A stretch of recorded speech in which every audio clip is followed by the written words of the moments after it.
Happy Monday! This is Resurrection Monday, as some people are known to call it. I am Lady L, and I'm coming to you with business strategies and tips. I'm here to tell you I am so excited. This group of sessions this week is is just nothing short of amazing. I'm excited to address my tax exempt community, my 501 community. There's so much information that I am excited to share with you. But before I get into it, we had a little bit of an introduction on it on Friday. Took some family time this weekend, so got a lot to make up for you. I just want to just share some overflow from my morning classes myself with the Magnet Exchange Group and the Life Changing Alliance.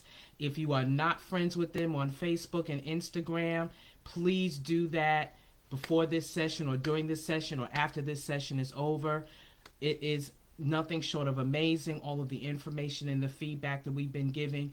But when we talk about tax exempt organizations, 501 organizations, the key word for these levels of organizations is contribution.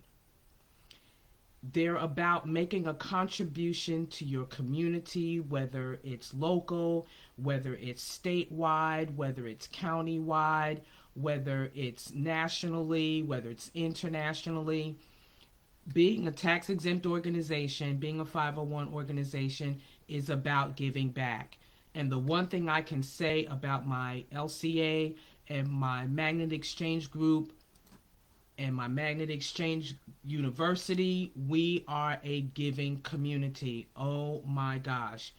We had challenges this weekend in giving, and even my church got involved, and they did a little skit about how they took a young lady from a hotel who was paying $2,400 a month to stay in a hotel with her two children, and the spirit just led one of our leaders to be drawn to this young lady, and the hotel worked along with them in making sure that, long story short, that current month was paid, but also other people started to come in and chime in to give toward other aspects of her need. And then our church, we have areas where we help people in acquiring real estate, whatever dimension and level of real estate. So this young lady, if she's able to pay that kind of money for staying in a hotel, then naturally, and of course, she definitely makes enough money or has access to the funds and resources to be able to purchase a home. So they're working in that process of doing that. We've been given challenges in blessing families, single parent families, children, in their different endeavors, whether they're in sports or whatever it is that they're doing, and just blessing people. People had to work on yesterday, not because they wanted to, because they had to, and there were people in our communities that blessed those people. And I'm just setting the stage to help you understand. If your motive for getting in a tax exempt organization or a 501 organization is about just acquiring money or resources of monies to gain some type of personal wealth, you're in the wrong industry, you're in the wrong business, you have the wrong motive. But for those who have a genuine heart to serve their community with the gifts and talents and callings, the vision, mission, and purpose that you have been given, and you are community driven, and you are a community giving person, then pursuing a nonprofit status and pursuing a 501 organization is definitely for you. Now, as I forestated in other sessions, all businesses make a profit. It's just that the direction of a non-profit I hate that word, I'm sorry, tax exempt organization or 501 organization is making sure that they have enough surplus that they can continue to give, and to make sure that they are taking care of their salaried employees, their volunteers, blessing them and encouraging them, monetarily and in other forms of supporting them as well. It's still a business. long story short, it's still a business and it still should be treated as a business, and even in more detail, because you have a different level of accountability in a nonprofit, tax exempt 501 organization, because you are held accountable to the community, which means in your social media platforms and any platform that you are telling people of your services, you are obligated to the community to let them know that you are doing certain things. And we're going to get into some of the reporting and the different things that a tax exempt and a 501 organization should be doing, so that you're not drawing attention to you from an investigative standpoint. So there's one big elephant in the room of the tax exempt 501 realm that I'd like to address. Can a 501c3 organization be an LLC? You can go back to my previous recordings on my YouTube channel, Lady Verne, Ladyverne, and go back into the stories that I've shared, the tips and strategies that I've shared regarding how to get and select your entity. But yes, a limited liability, which is an LLC, can be a nonprofit.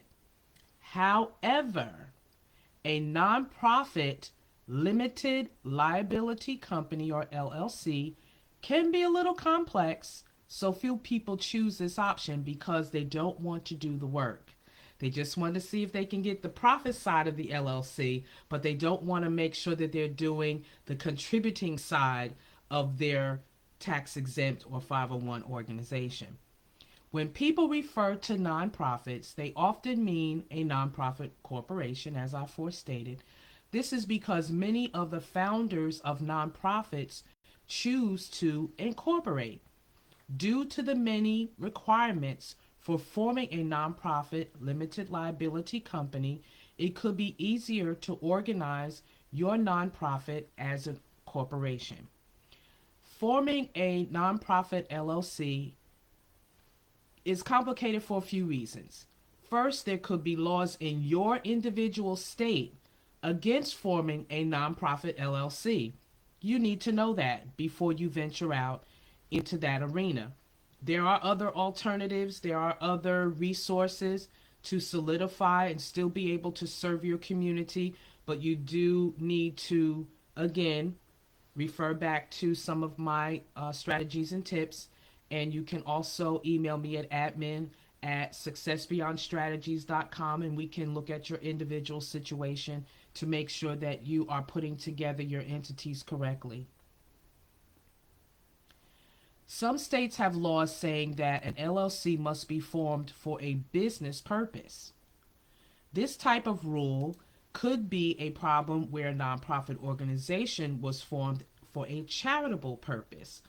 LLCs are regulated by state law, so you would need to find out in any state what would prevent you from forming a nonprofit LLC in your state. A nonprofit LLC can also qualify for tax exempt status in 3 situations. A single member owns the LLC, which is itself a 501c3 organization, or 2 or more members, which is preferred, which are 501c3 organizations. They separately own LLCs. The LLC gets recognition as a tax-exempt entity by filing a Form 1023 with the IRS. When 2 or more members, which are 501c3 organizations, own an LLC, the IRS will treat the business entity as a partnership for tax purposes. This means that there will be a pass-through taxation which will flow to the LLC owners. When the IRS considered whether or not an LLC could get a 501c3 status, they decide that an LLC could qualify for the tax exemption. However, the IRS also lays out a 12-condition format for an LLC to be recognized under the 501c3 exemption. The focus of the conditions is on making sure that the Non-Profit LLC meets the requirements for a 501c3 organization under the 501 Internal Revenue Code. To meet these requirements, the LLC must be organized for exempt purposes.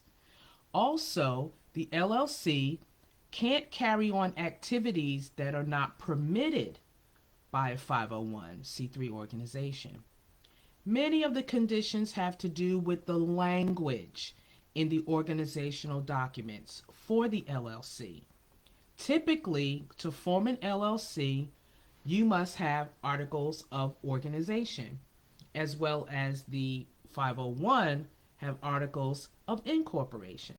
But we can get into that on our next session. But if you have any direct questions for me, please feel free to email me at admin@successbeyondstrategz, that's STRATEGZ.com, and I will be more than happy to address this very important topic, because I know there's many organizations out there that's saying, well, can I have a 501c3? I'm doing so much 501c3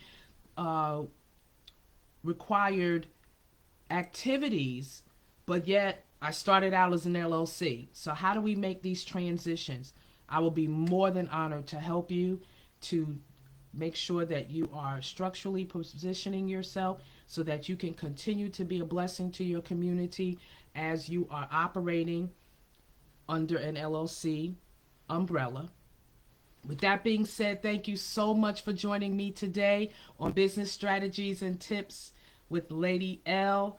Thank you so much for your support. I appreciate you going in to my YouTube channel, Lady Vern. Like, subscribe, and hit that notification button so that you can get further information as to other resources that I will be providing through those channels. And thank you so much. I appreciate my Facebook family, my Instagram family, and my LinkedIn family. So grateful that you joined me today. But tune in tomorrow, because we're going to continue on the tax-exempt 501 journey. And I would like to make sure that you are set up the way you need to be set up. Great day. Enjoy. Bye-bye.